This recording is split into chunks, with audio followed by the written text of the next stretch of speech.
Madame, monsieur, bonsoir. Merci de nous rejoindre à Canal Algérie pour un nouveau numéro de questions d'actu qui s'intéresse ce soir aux médias. Alors, dans le débat politique et social qui précède les grands moments électoraux, les médias ont un rôle important. L'Algérie, dans le système médiatique, a connu de profonds changements, notamment après l'entrée en activité de plusieurs chaînes privées nationales, s'apprête à connaître une nouvelle expérience à l'occasion des prochaines législatives. Télévision, radio, presse écrite et électronique, les supports sont multiples, tout autant que les partis, les idées, mais aussi les lignes éditoriales. Alors, dans notre débat de ce soir, nous nous intéressons d'abord au rôle des médias comme support pour faire entendre les messages du citoyen et ceux des politiques. Nous essaierons aussi de comprendre l'enjeu ou les enjeux des prochaines élections sur les médias algériens dans une conjoncture marquée notamment par les mutations profondes que connaît le système de l'information. Alors, pour en débattre, nous avons le plaisir de recevoir M. Hassan Meftahi. Vous êtes directeur de l'information de la radio Alger 3. Merci d'avoir accepté notre invitation. Merci à vous de m'inviter. Également avec nous ce soir Hassan Bachir Chérif, directeur de publication du quotidien national La Tribune. Merci d'être avec nous ce soir. Merci de m'avoir invité aussi. Et à vos côtés, M. Ahmedjid Bekouch, vous êtes conseiller du ministre de la Communication. Merci d'être avec nous ce soir. Merci pour l'invitation. Alors, je commencerai avec vous, Ahmedjid Bekouch. L'Algérie, donc, dans le champ médiatique, connaît de profonds changements, beaucoup de télévisions privées nationales. Une nouvelle expérience pour, à la fois pour les partis politiques, la classe politique, mais aussi pour les télévisions et la presse de manière générale. Quels sont les enjeux de ces élections sur les médias? Oui, ce ne sont pas encore des chaînes privées nationales, mais le processus est engagé. Et la promesse est que ces télévisions qui sont dans les bureaux sont accréditées, la promesse et puis la perspective, c'est qu'elles deviennent des chaînes privées nationales, comme on l'a dit, lorsqu'elles auront obtenu leur agrément. Aujourd'hui, il est vrai que le champ audiovisuel, ou le paysage audiovisuel, le paysage médiatique algérien est en pleine évolution, en plein essor. Il connaît je ne dirais pas des bouleversements, mais des changements majeurs, parce que, outre les médias qui vont être privés, à l'avenir, les médias privés algériens, il y a aussi les réseaux sociaux et il y a cette presse, la presse privée, la presse algérienne écrite et la presse publique qui sont devant des enjeux d'avenir majeurs. Oui. Alors, même question à Hassan Bachir Chérif autour des enjeux de ces élections sur le système médiatique algérien. Écoutez, la campagne officiellement n'a pas encore commencé. Donc on est dans une espèce de phase d'observation. Et peut-être qu'il n'y a pas encore l'engouement qui était connu il y a quelque temps. Mais je crois que cette étape sera fondamentale, parce que pour la première fois dans l'histoire de ce pays, il y aura plusieurs types d'intervenants au niveau des médias. Il y a les médias classiques qui existaient en temps normal, c'est-à-dire la presse dite écrite, la problématique de la rediffusion, c'est-à-dire la télévision algérienne et l'UNRS, et maintenant sont venus se greffer, depuis quelques années, des télévisions privées, comme a rappelé monsieur le conseiller du ministre, d'ordre, elles ne sont pas nationales, puisqu'elles sont domiciliées à l'étranger, elles ont un cahier de charge. Donc il y aura à ce niveau, à mon avis, des confrontations au niveau de ces entreprises, et chacun va mettre en exergue ce qu'il sait faire et l'expérience qu'il a.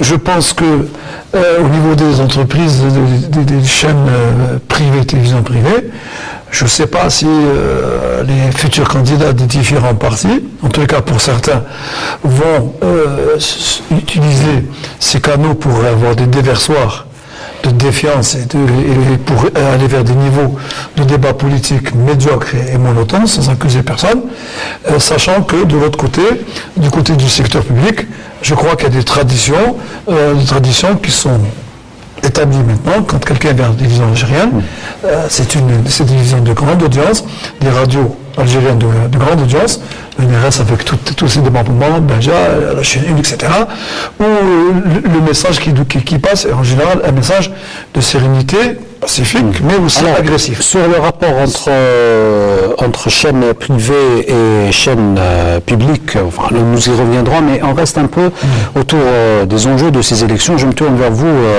Hassan Miftahi. Est-ce qu'on ressent d'ores et déjà l'impact de ces profonds changements, comme le disait tout à l'heure Medjid Bekouch, sur le système médiatique algérien, notamment la classe politique aussi? Oui, on la ressent déjà, sans parler des élections. L'arrivée de ces chaînes de droit étrangers qui ont des bureaux accrédités en Algérie sont là et sont de plus en plus importantes dans le paysage médiatique. Maintenant, il y a, comme le disait Bachechef, nous avons des médias qui sont installés. Que ce soit la radio ou la télévision publique sont installés, la presse écrite a déjà une histoire, même si elle est récente, elle existe tout de même, il faut y faire attention. Eux, ils arrivent, ils sont là. La technique d'aujourd'hui leur permet d'aller très très vite et c'est ce qui met un peu en danger, c'est ce qui fait peur, c'est la vision avec laquelle ils abordent l'information et les médias.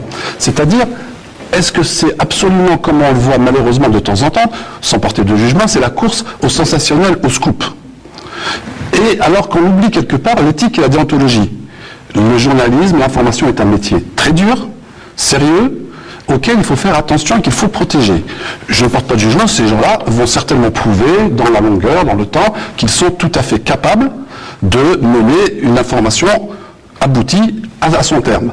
Maintenant, il y a également le deuxième point, c'est l'arrivée des réseaux sociaux. Internet est un acteur très important ces dernières années qui est arrivé sur le paysage médiatique, puisque qu'on le veuille ou qu'on ne le veuille pas, on a l'impression que tout le monde, par le biais d'un blog, par le biais d'une page Facebook, devient un média à part entière. Ce qui est faux. Parce qu'on oublie quelque part, il faut que ceux qui reçoivent cette information soient préparés. Il faut qu'ils détiennent les clés de lecture pour comprendre qu'est-ce qui est une information crédible, qu'est-ce qui est une information honnête, ou qu'est-ce qui est tout simplement une fanfaronnade, une bêtise, ou tout simplement un piège quelque part créé pour que les téléspectateurs, les auditeurs ou les simples citoyens tombent dedans. Donc je crois qu'en plus des médias traditionnels, même s'ils deviennent de plus en plus nombreux et privés, il y a ce côté Internet. Réseaux sociaux qui prend de plus en plus d'importance, et c'est là, je crois qu'il faut faire attention, il faut qu'il y ait une régulation, je ne parle pas d'une régulation commandée, mais une autorégulation qui vienne, et cette autorégulation, il n'y a que celui qui reçoit l'information qu'il peut l'imposer. Alors, moi, je voulais, parce que j'ai été un peu coupé, là il s'agit d'une élection majeure pour le futur de ce pays. C'est une future APN qui va être installée de manière démocratique, par des urnes transparentes, quelles que soient les étiquettes et les préjugés qu'on commence à balancer un peu dans certains nombre de journaux et dans certaines télévisions. Et c'est une APM qui va faire face à des défis majeurs, puisqu'il y a une nouvelle constitution qui a mis en place des instruments juridico-politico-économiques à même d'aller vers la problématique de la citoyenneté. Aujourd'hui, le défi, il est clair. Est-ce que les gens qui vont passer dans un certain nombre de chaînes de télévision, on comprend bien ce que je suis en train d'expliquer, la césure entre une partie des chaînes publiques, une partie de la presse publique, une partie de la presse écrite, privée et indépendante, et les télévisions de droit étranger. Est-ce que ces gens qui vont venir vont nous présenter des programmes politiques allant vers le citoyen, où on va assister, comme on le voit par exemple sur les débats sur le football ou le sport, ce ne sont plus des animateurs sportifs ou des gens qui viennent débattre de programmes, ce sont presque des prédicateurs sportifs ou des prédicateurs politiques. Mais justement, est-ce que c'est la responsabilité des médias? C'est la responsabilité d'abord. Pas un débat politique profond venant de la part des politiques. C'est la responsabilité d'abord des patrons des entreprises, c'est-à-dire les directeurs des lignes éditoriales de chaque entreprise. C'est aussi le choix des responsables de partis qui doivent ramener vers les chaînes de télévision ou vers la presse publique ou la presse privée des gens capables d'expliquer leur programme en direction des citoyens, afin que le citoyen puisse aller voter de manière fiable, en confiance, ou bien on va encore assister à une déflagration de phraseologie médiocre, etc. Et à ce moment-là, il y a deux structures qui doivent intervenir. Il y a un ministère de la communication qui s'occupe de la dynamisation, de la régulation de la politique informative, et il y a maintenant un instrument qui est mis en place, c'est l'agence l'ARAF, qui doit intervenir avec cette action. L'ARAF qui doit réguler, mais non pas faire des programmes politiques aux gens qui ne sont pas. Il ne faut pas qu'on soit encore une autre fois d'être terrorisé par un certain nombre de médias. Alors, quand on voit maintenant... on donne la parole à... Si vous permettez, je veux juste préciser un point. C'est que le ministère de la Communication et à travers lui, les différents médias en présence, les différents acteurs médiatiques en présence, n'ont pas vocation à donner des leçons ou à interpeller la classe politique sur leur manière ou sur leur niveau, ou sur leur disposition, ou sur les promesses qu'ils ont l'intention de faire à l'adresse des électeurs. De la même manière que nous ne sommes pas comptables du niveau de perception des masses votantes, parce qu'elles ont le droit d'aimer ou de ne pas aimer tel candidat, ou d'aimer ou de ne pas aimer tel programme de parti.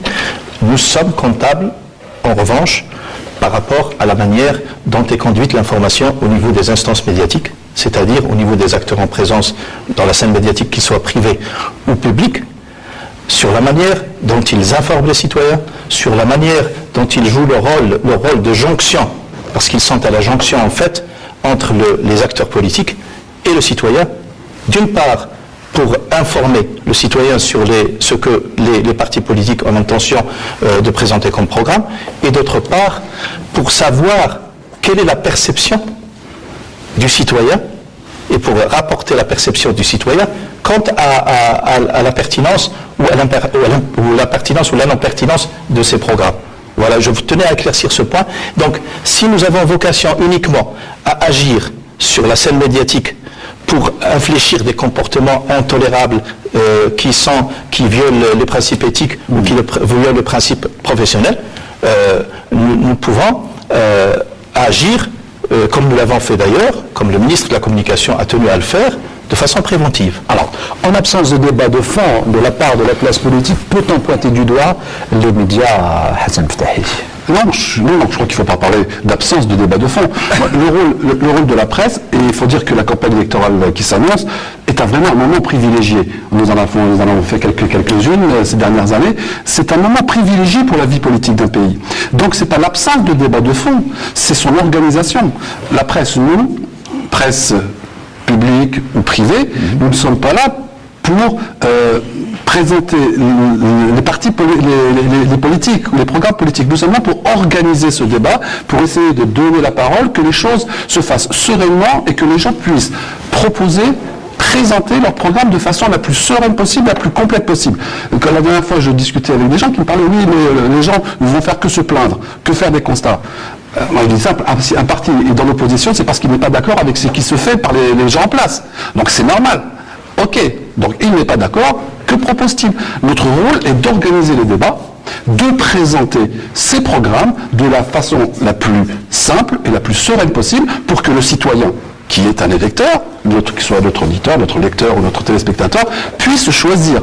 Maintenant, il est tellement facile d'organiser des foires d'emploi dont parlait c'est tellement facile. Mais les médias, est-ce qu'ils n'ont pas quelque part une vocation à produire leur propre matériel d'éducation électorale? Pour la sensibilisation, peut-être. Pour la sensibilisation. Pas en ce qui concerne les programmes politiques. Il y a un problème de responsabilité éditoriale. Ah oui. Parce qu'on s'adresse à une opinion publique, à des lecteurs, et il y a deux problématiques qui vont s'affronter. Il y a la télévision, c'est un instrument qui peut être, des fois, qui est très puissant. Et qui peut être une problématique de manipulation d'opinion publique. Et on a vécu, dans un passé récent, ce qu'on appelle des cinémas, des moments terribles de manipulation de la télévision. Aujourd'hui, quand on est responsable éditorial d'un journal, d'une télévision, il faut savoir donner la parole, il faut encourager des débats, la présentation des programmes, mais quand ça dérive, C'est le rôle du directeur d'un journal ou d'une patronne d'une entreprise privée de dire halte. Et de faire un commentaire, un éditorial, de dire là, maintenant je suis partie prenante.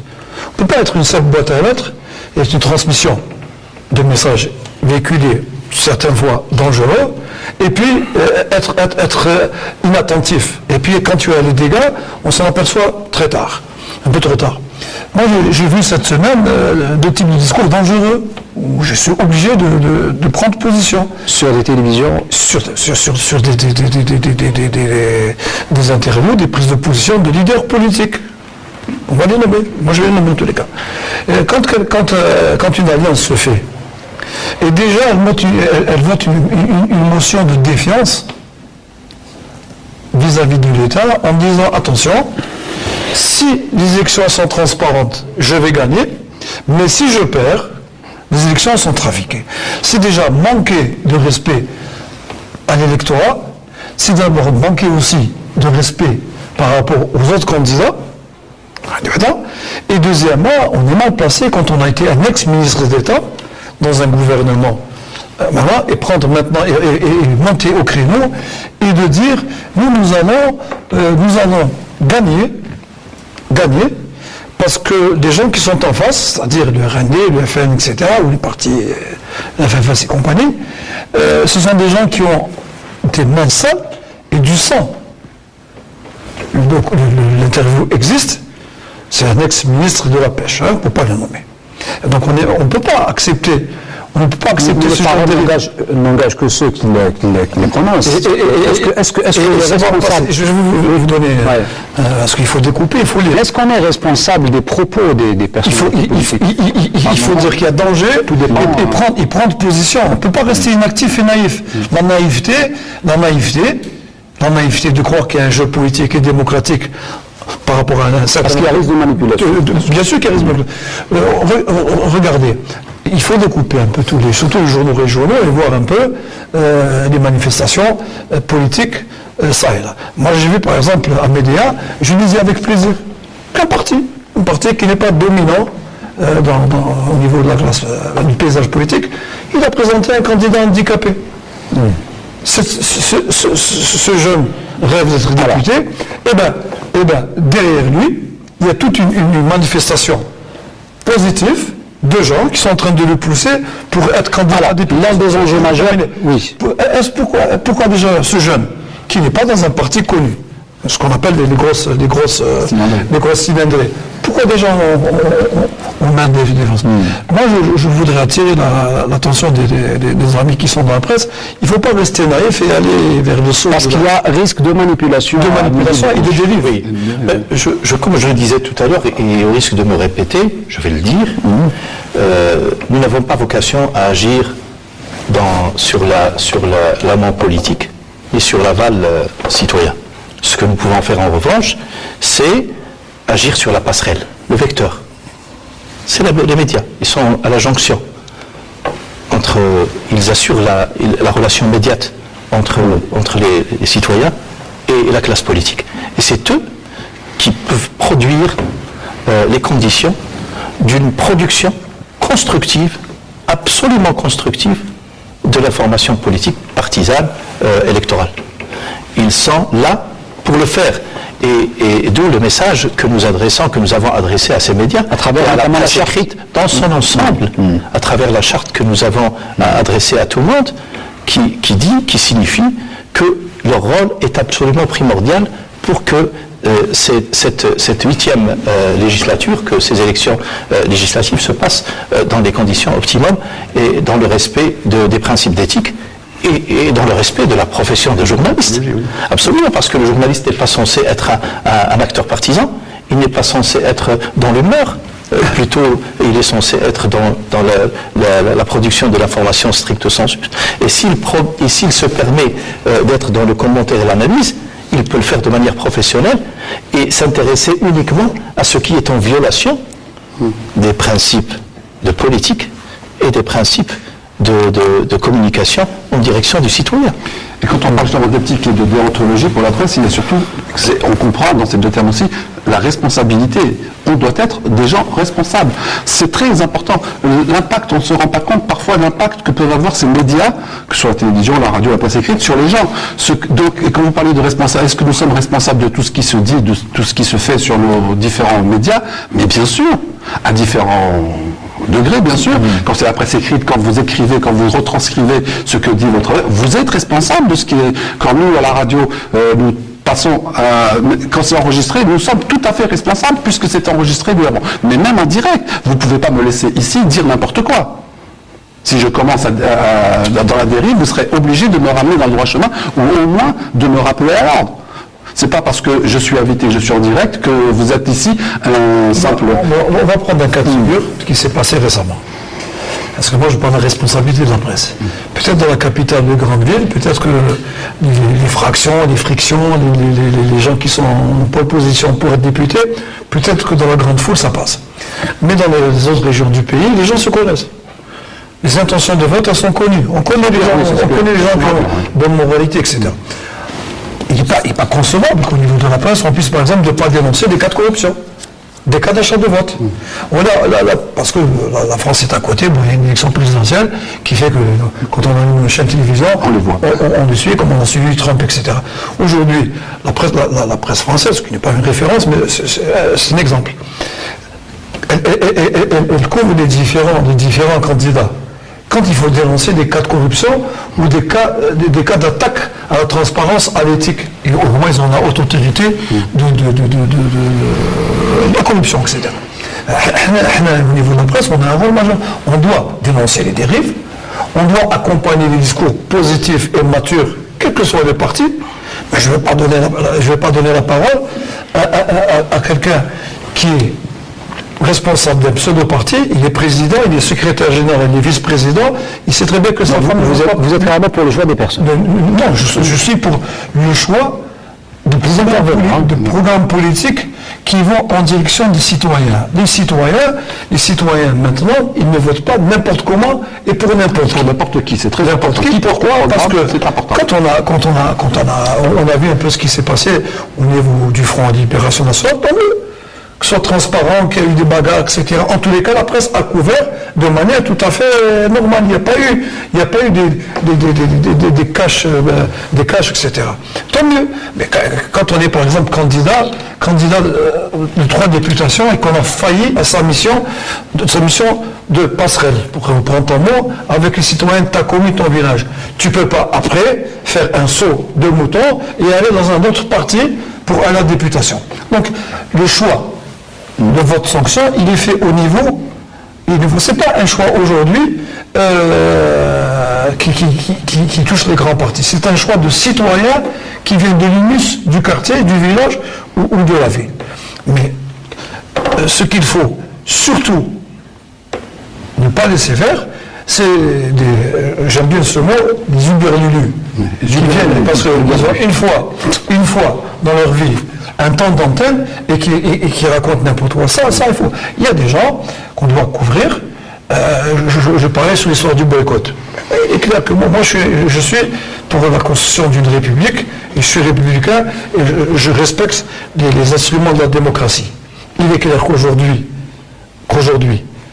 on peut donner la parole à des partis d'opposition, même s'ils ne sont pas impliqués dans la campagne. Donc, quelque part, pour se prémunir d'éventuelles manipulations, il faut quelque part être un filtre. Un filtre, je répète encore une fois, prendre des positions quand il y a une dérive verbale, quand il y a des accusations gratuites, quand il y a des étiquettes pour manipuler ou préparer déjà sa défaite et sa retraite de pré-campagne. Pour la presse écrite, le problème de filtre ne se pose pas, puisque la presse écrite a tout le temps qu'il faut pour décider de ce qui est dissible et de ce qui n'est pas dissible. Et donc elle peut pratiquer, entre guillemets, une certaine censure par rapport à ce qui viole les principes éthiques. Quand c'est en direct, c'est difficile. Mais quand c'est en direct, C'est là où ça se complique. C'est pour ça que l'opportunisme des acteurs politiques est de prendre en otage le média en direct et de dire des choses qui n'ont rien à voir avec les principes, avec leur message politique avancé. Et donc, c'est en violation complète de ce qui se communique et ce qui est communicable durant une campagne électorale. Et je voulais juste dire, pour la précision, que les médias, et même les journaux, pourraient placer sur leur ligne éditoriale des principes et dénoncer des choses et des pratiques, tout en maintenant une certaine distanciation par rapport aux acteurs sans les nommer. Mais c'est au public, et c'est aux citoyens, c'est à l'électeur, lui, responsable et conscient des enjeux liés à ses choix, de dénoncer les acteurs qu'il identifie comme et libre aux médias de répercuter la perception du citoyen. Mais ce n'est pas aux médias de décider qui est honnête et qui ne l'est pas, à moins d'avoir des preuves à avancer. Et là, nous revenons encore au principe d'éthique et de déontologie. La difficulté. On va laisser Hassan et je ne doute pas un instant que Sébastien avait bien sûr pris en considération ces éléments. C'est pas possible. C'est des moyens audiovisuels, quelle que soit la télévision ou la presse publique, aller couvrir par exemple un candidat qui arrive à midi moins 5 et qui a acheté ce qu'on appelle des figurants pour passer à la télévision. Ça passe pas. Aujourd'hui, il y a une défiance mondiale de la chose politique. Chauffe l'élection atypique. Justement, toute la question il y a une défiance au niveau de la chose politique. Il ne faut pas que la presse accentue la défiance de la chose politique. Il faut remettre la chose politique à son niveau. Alors, toute la difficulté, Hassan Ftahi, je vous pose la question, est de délimiter cette frontière très difficile à déceler entre liberté d'expression et responsabilité politique. Le mot a été prononcé tout à l'heure par M. Chief, c'est la diffamation. Malheureusement, dans les médias, on est devenu à la banaga. Donc c'est une preuve. Elle se suffit à elle-même. Mais non, il faut revenir aux fondamentaux. On ne peut pas accuser sans preuve. Ce n'est pas parce que tout le monde dit que c'est un voleur que c'est un voleur. C'est-à-dire qu'il y a une base qu'il faut absolument mettre en place. On ne peut accuser personne sans preuve. On ne peut pas avancer des choses qu'on ne peut pas prouver. Tout le monde a le droit de dire ce qu'il veut, mais il faut assumer ce qu'on dit et prouver ce qu'on dit. Tant que ce n'est pas prouvé, c'est bien en justice qu'on dit nous sommes innocents jusqu'à preuve du contraire. Il faut d'abord prouver que les gens ont fait ce qu'ils ont fait. Jusque-là, vous ne pouvez pas accuser les gens. C'est trop facile. Et c'est là le rôle, comme on disait, de la responsabilité, même du direct. Les gens on ne peut pas laisser dire n'importe quoi sur un plateau de radio ou de télévision. Comme je disais, pour la presse écrite, c'est plus simple, c'est écrit, c'est clair. Et puis, il y a quelque chose de choquant, c'est dès qu'il y a dès que ça plaît aux gens, dès qu'il y a une institution qui est mise en place, il y a tout de suite le saut de l'infamie. Oui. On va prendre la dernière. On peut douter, mais on ne peut pas accuser. La commission de Ligue des droits de l'homme qui a été installée. On a lu un peu toutes les composantes. Tant mieux qu'il y ait un renouvellement de tête, des gens nouveaux, des dames, etc. Tant mieux que ce soit une dame qui soit d'ailleurs présidente de la commission. Mais parce que c'est une institution qui est décidée par l'État en place, par le gouvernement et par la présidence de la République, il y a tout de suite le sous d'infirmier. C'est-à-dire que tous ces gens-là, d'un coup, sont tous des tricheurs, sont des mauvais citoyens. On va prendre la commission d'Elbel. Comment on appelle? La commission la haute instance, indépendante, l'Algérie, on connaît ces gens-là. Il y a un panel de magistrats, il y a un panel de représentants de la société civile, puisqu'ils ont été élus et désignés par leur père. Il faut respecter ces gens-là, il faut les laisser travailler. Oui, c'est pour revenir un peu à notre sujet. C'est notre travail. C'est ça le travail de couverture. Il y a une précision que je voudrais faire encore une fois, c'est que nous ne devons pas nous mettre en dialogue avec ce que nous percevons de négatif qui nous vient des médias, parce que ces médias sont vraiment minorisés. Comme me le disait le ministre de la Communication lui-même, il me le confiait, il croit foncièrement qu'il y a 95% de gens qui sont foncièrement pour respecter les principes éthiques et de déontologie. Les 5%, c'est de cela que nous sommes en train de discuter en ce moment. Pourquoi se mettre en dialogue avec ce qui est vraiment minoritaire? Moi, je pense que nous pouvons être très constructifs, concevoir les perspectives de notre intervention médiatique et de l'intervention de tous les acteurs médiatiques sur la scène électorale prochaine comme étant quelque chose qui a toutes les chances de réussir. Moi, les 5%. Pour peu que le terrain soit balisé, et nous l'avons fait, et les autres acteurs, notamment l'Arabe, va faire son travail comme il se doit, nous l'espérons, et je pense que les choses vont aller pour le mieux. Bon, malheureusement, les 5% font souvent beaucoup de bruit. C'est ce qu'on appelle la minorité agissante. Mais c'est vrai qu'il y a aussi une question de temps. C'est assez nouveau, et c'est normal qu'au début, on se rappelle la presse écrite, les débuts de la presse écrite, il y avait un foisonnement, ça partait dans tous les sens, mais c'est normal, comme vous dites, c'est normal. C'est un début. C'est un début, et ben nous connaissons la même chose aujourd'hui en ce qui concerne la télévision, nous connaissons la même chose en ce qui concerne les médias. Justement, par rapport à ce rapport média public, média privé, vous qui travaillez dans un média public, vous connaissez un peu la question. La mission des médias publics, c'est bien sûr le service public, mais qui n'est pas assigné uniquement à la télévision, à la radio nationale. Non, nous sommes des services publics, c'est vrai, mais la presse écrite, la presse privée a aussi une mission. Le service public, même s'ils ne sont pas des services publics. D'utilité publique. D'utilité publique, absolument. Donc le principe, les médias publics, bon, malheureusement, enfin, heureusement, nous ne sommes pas ni tenus par la publicité, ni tenus par l'auditoire, c'est-à-dire nous ne sommes pas à la course à l'auditoire. C'est notre chance. Mais je reformule un peu ma question d'une manière différente. Vous parliez tout à l'heure de sensationnel. Avec ce sensationnel qu'on n'arrive pas à contrôler dans les médias privés, ne pensez-vous pas que ces télévisions ou ces radios privées pourraient un jour monopoliser un peu la vie politique, de par ce sensationnel? Peut-être, je ne sais pas, je ne peux pas tirer les plans sur la comète, mais c'est clair qu'au début, le sensationnel, on en revient toujours au bout d'un moment. Au bout d'un moment, les gens font la différence. Il ne faut pas prendre les téléspectateurs et les auditeurs pour des imbéciles. Au bout d'un moment, ils comprennent très bien. Donc quand vous ne leur donnez pas la matière nécessaire à la compréhension des sujets, ils vous abandonneront petit à petit. Ce que je disais une fois, je disais toujours aux gens à la rédaction, quand les gens disent c'est pas normal, on rate des fois des choses extraordinaires qui 2 jours après se révèlent être totalement faux. Donc je préfère être le deuxième à dire une chose vraie que le premier à dire des bêtises. Il y a des dangers au niveau des entreprises de la télévision privée.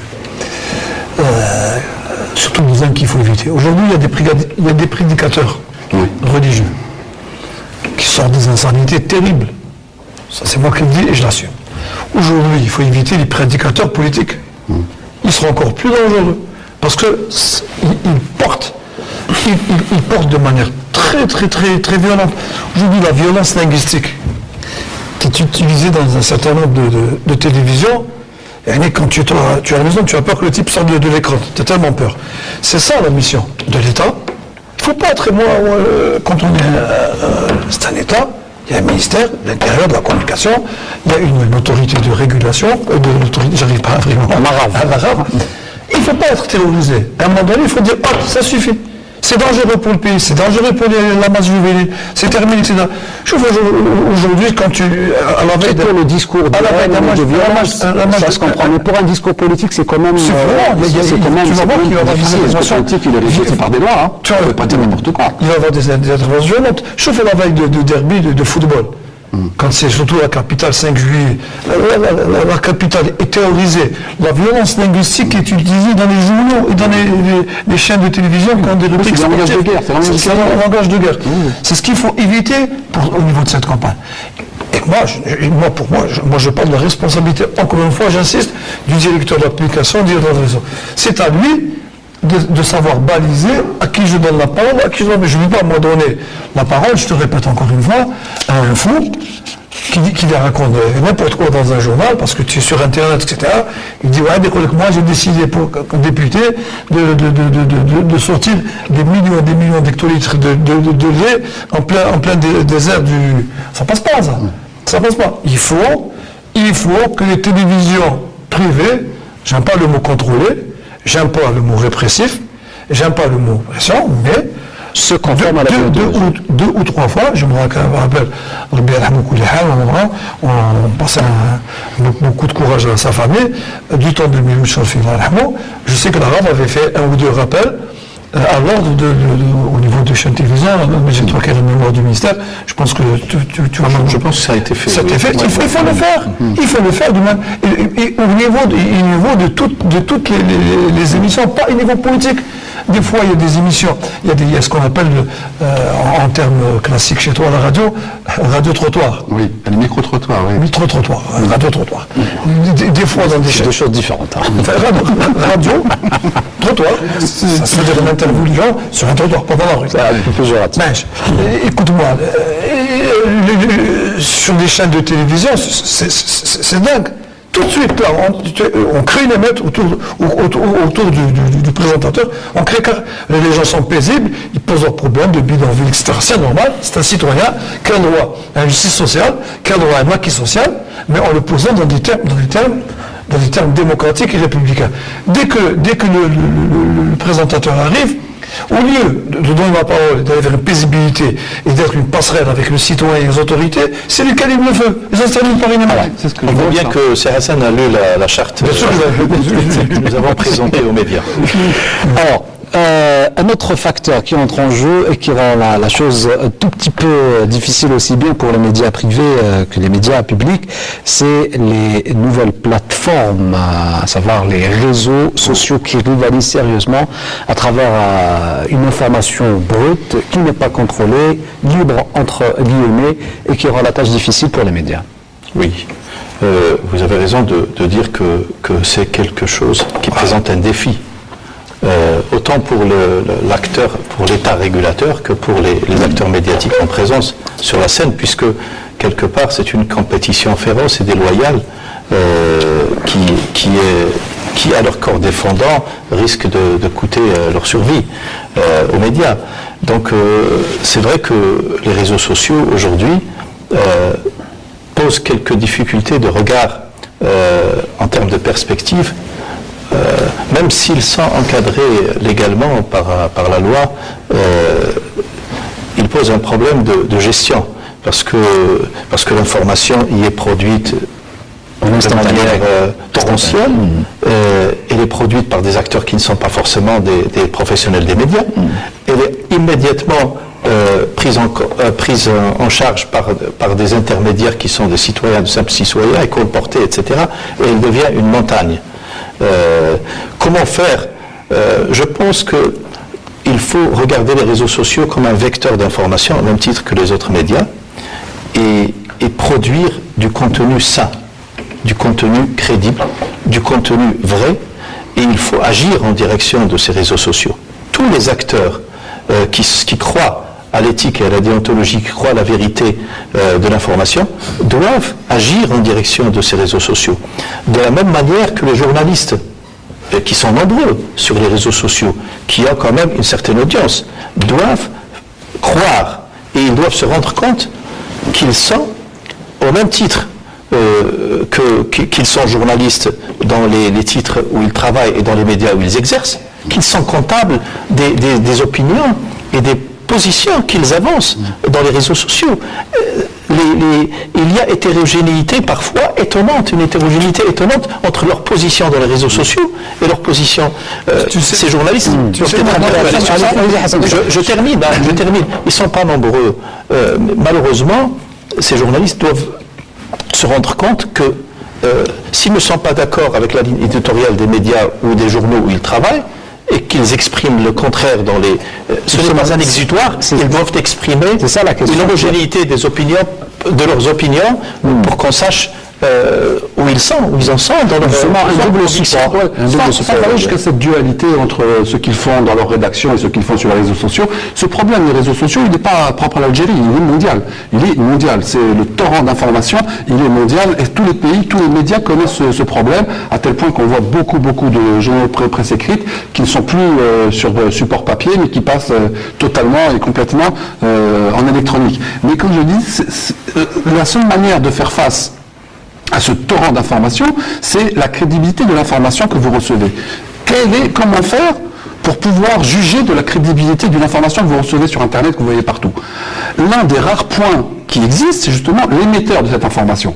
Est-ce que vous avez confiance en la personne qui émet cette information? que ce soit sur Facebook, que ce soit sur Twitter, ou que ce soit sur un autre C'est support. un journaliste de renom que vous avez Et le l'habitude problème, de dire malheureusement, dans un c'est tirage. on le voit comme vous dites, c'est que souvent, ces informations complètement aberrantes sont relayées par des journalistes de métier. Permettez-moi d'intervenir sur ce point précis pour dire qu'est-ce que nous avons préconisé au ministère de la Communication pour essayer de gérer cette situation.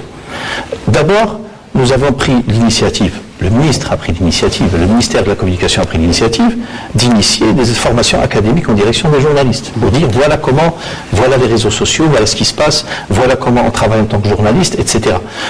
Nous savions bien que beaucoup de journalistes, et la plupart des journalistes connaissaient ces principes, mais comme un journaliste ne cesse jamais d'apprendre, c'est toujours une occasion pour un journaliste d'apprendre, d'enrichir ses connaissances. Mais nous nous sommes rendus compte que nous n'avions interpellé qu'une seule instance. La seconde instance que nous devions interpeller, qui était primordiale, ce sont les citoyens. Eh bien, nous avons pris le bâton de pèlerin, nous avons initié une formation en direction des citoyens. Pas plus tard que demain, le ministre de la Communication va participer à un événement qui concerne une formation citoyenne en direction des citoyens également. Ce que je voulais dire, c'est que toutes les tribunes que vous pouvez créer pour interpeller les citoyens sur leur droit de s'informer et les conscientiser quant à la nécessité d'être prudent et d'avoir un regard distant vis-à-vis de l'information qu'ils reçoivent, qu'il s'agisse des médias ou qu'il s'agisse des réseaux sociaux, eh bien, est la bienvenue. Voilà. Dans une religion qui n'est pas mienne, on te dit quand on te frappe sur la joue droite, tu tends la joue gauche. Dans la religion qui est mienne, puisque nous sommes un peuple d'Amazir, quand on t'attaque, tu contre-attaques au sabre. Nous sommes un peuple de guerriers. C'est comme ça que les guerriers, les Warriors, ont été en Coupe du Monde. Aujourd'hui, il ne faut pas être naïf et être dans un débat extérieur académique. Aujourd'hui, l'Algérie est en proie à des voisins en flammes. La bande Niger jusqu'en bas, la Tunisie vers la Libye et notre voisin qui a des appétits. Il est clair qu'aujourd'hui, il y a une nébuleuse de sites électroniques qui sont créés avec une seule visibilité, c'est d'attaquer et de descendre l'Algérie. Sans parler du piratage.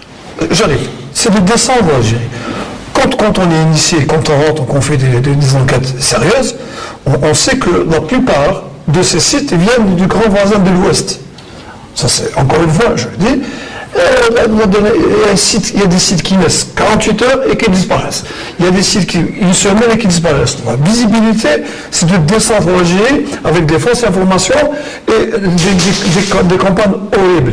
On a de la problématique des hackers. Bon, ça s'est passé au niveau de l'APS, peut-être que je ne sais pas ce qui s'est passé exactement, mais aujourd'hui, il y a quand même des services de sécurité, crois-moi, chez nous, qui sont très, on ne va pas donner confidence de l'État, qui sont très en avance sur la contre-attaque sur les hackers et sur les sites sociaux, les sites électroniques. C'est à nous. Moi, j'ai vu le dernier discours du président. C'est quand on lit un discours du président, il faut le lire très froidement et avaler phrase par phrase. Il a appelé les médias algériens, tout tendances confondues, à se lancer dans la bataille de l'électronique. C'est le président de la République, c'est-à-dire qu'il a des instruments de vérification et de contrôle et de renseignement qui fait que, attention, il y a danger au niveau de la presse électronique. C'est à nous de mettre en place une presse électronique de très très haut niveau et de contre-attaque. Chauffe, quand tu as eu la chaîne du diable, les Jazeera, tout ce que tu disais Jazeera, c'était béni de Dieu. Depuis qu'il y a eu quand même l'émergence d'autres journaux, de télévision privée, sur ça, il faut rendre hommage à la presse algérienne. Dès que le pays est attaqué, on oublie nos luttes intestinales et on se met tous de front. La campagne au niveau de l'Égypte, etc., ou le printemps arabe. Mais c'est comme ça qu'il faut fonctionner.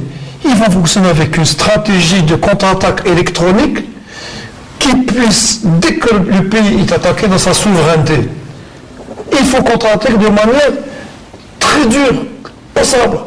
Il faut sortir de sentiers battus et on n'est plus dans l'Algérie après l'indépendance où tout le monde est nationaliste, où tout le monde est patriotique. Tout ça revenir un peu à cette période préélectorale.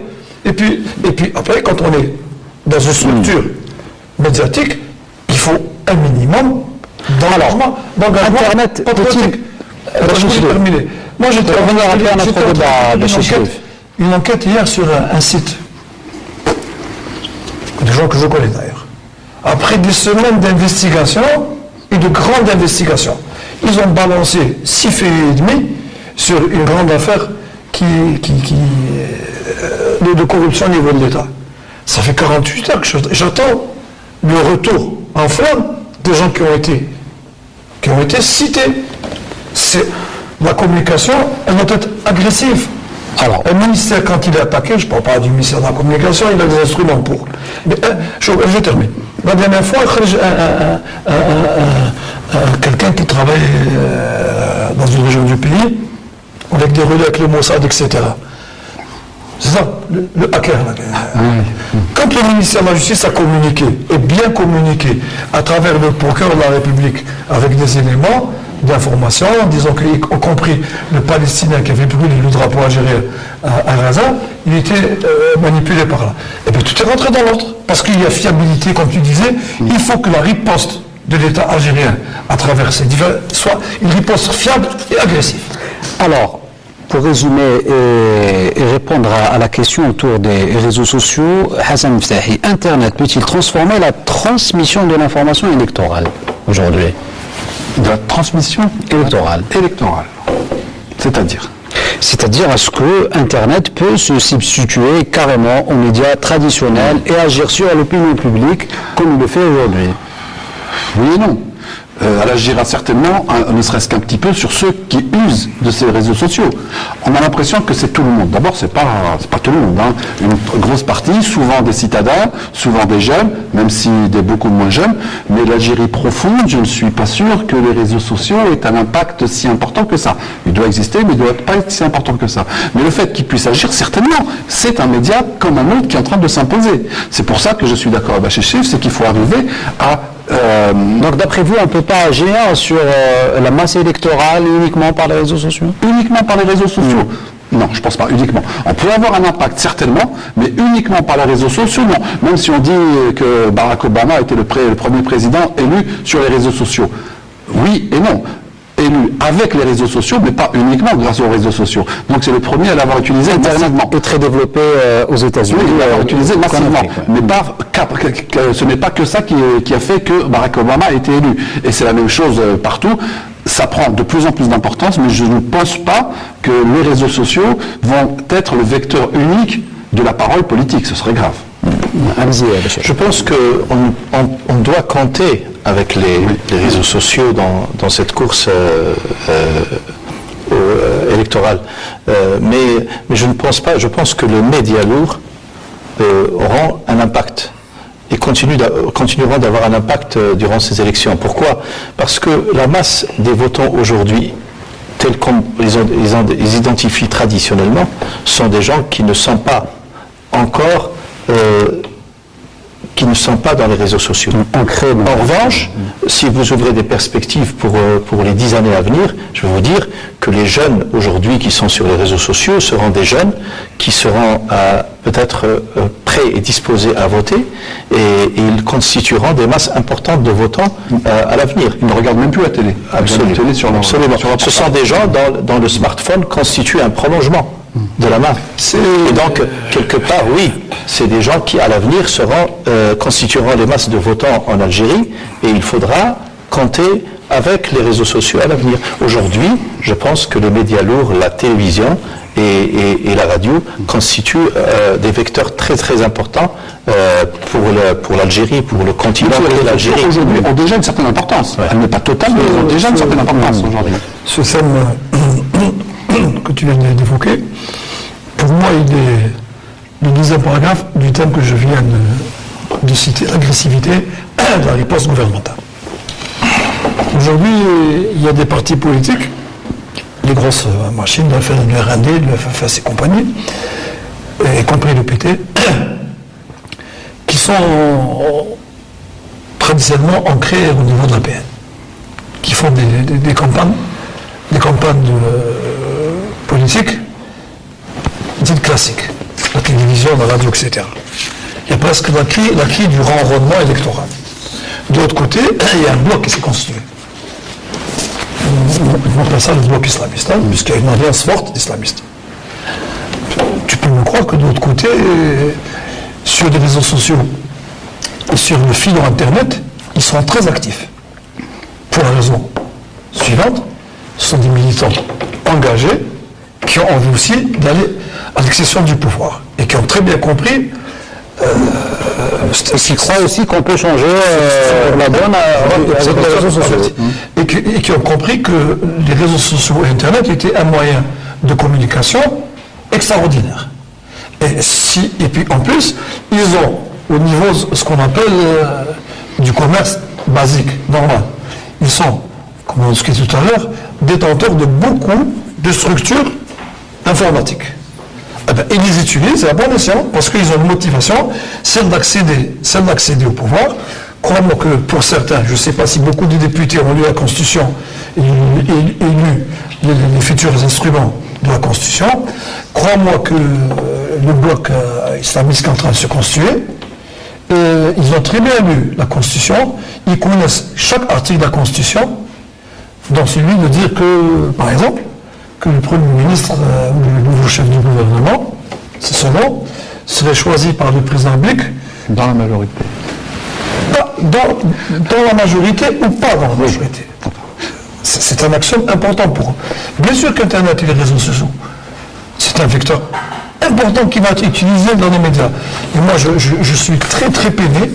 Je suis très peiné de voir des amis qui sont dans des structures de partis politiques qui ont des moyens, qui n'utilisent pas du tout Internet, qui n'utilisent pas du tout les réseaux sociaux, et qui sont en train de se laisser déborder de deux côtés par des gens qui utilisent les réseaux sociaux et l'Internet. L'Internet, aujourd'hui, c'est le moyen de communication le plus rapide et le plus gratuit. Crois-moi que les Algériens l'utilisent plus que nous, la presse publique. Moi, j'ai fait lapsus. La presse privée et publique, la presse écrite, on en souffre. Puisque nous, on n'a même pas. Aujourd'hui, quand tu vas Internet, il est payant. Le Monde de Figaro, Washington Post, etc. Quand tu arrives sur les journaux algériens, il est gratuit. Tu crois que le type, il va faire l'effort d'arrêter sa voiture, Khaf Sabo, ou le procès, dans une librairie, on ne sait pas s'il vend des bananes ou des pommes. Non, peut-être qu'il va le faire, il n'y a pas de journaux. Donc il va sur Internet. Donc aujourd'hui, on a deux dangers. Est-ce qu'on prend le risque de faire Internet gratuit? Ce qui fait maintenant que de manière... Cela dit, Internet n'est pas gratuit. Il n'est pas gratuit. Mais nous, qu'est-ce qu'on fait maintenant? On est obligé, par exemple, de bloquer le site Internet, de libérer le journal qu'à partir de minuit, 1h du matin. Il y a d'autres amis, ils ont raison, ils sont peut-être plus puissants, ils libèrent carrément le site à 10h du matin pour obliger le lecteur à acheter son journal et surtout les concurrents des réseaux sociaux à ne pas puiser dedans et de manipuler l'information. Alors, il ne nous reste pas beaucoup de temps. Par souci d'équité, je vous donne la parole d'abord à Hassan Ftahi. On terminera avec... Merci pour le troisième. Monsieur Boukouche. Oui. Un dernier mot peut-être. Alors, un dernier mot, que vous dire, c'est que qu'Internet et les réseaux sociaux sont certainement l'avenir, que tout le monde devrait s'y mettre, et que même dans les campagnes électorales, les médias lourds, dits lourds ou presse écrite sont obligés de s'y mettre, soit en parallèle, soit en devenant entièrement électronique. Merci. Allez-y, Amadine. Je pense qu'aujourd'hui, par rapport à ces législatives, et par rapport à cette campagne électorale que les médias, à laquelle les médias devront faire face, les enjeux sont les mêmes pour tout le monde. C'est-à-dire nous gagnons tous, institutions, médias privés, médias publics et presse privée et presse publique, à ce que ces élections se déroulent dans les meilleures conditions. Parce que cette échéance est d'une grande importance pour ce qu'il y a à venir politiquement, socialement et économiquement pour le pays, et nous ne pouvons pas nous offrir le luxe d'être dans un oppositionnisme gratuit ou d'être dans une autosatisfaction béate, mais plutôt d'être dans le professionnalisme et l'éthique au service de ce pays. Al-Majid Boukouche, conseiller Allez-y, La presse et les partis politiques et les candidats sont des acteurs majeurs dans cette visibilité politique. Il faut que l'éthique et la déontologie fonctionnent des deux côtés. Mais du côté de la presse, il ne faut pas rester dans une béatitude passive.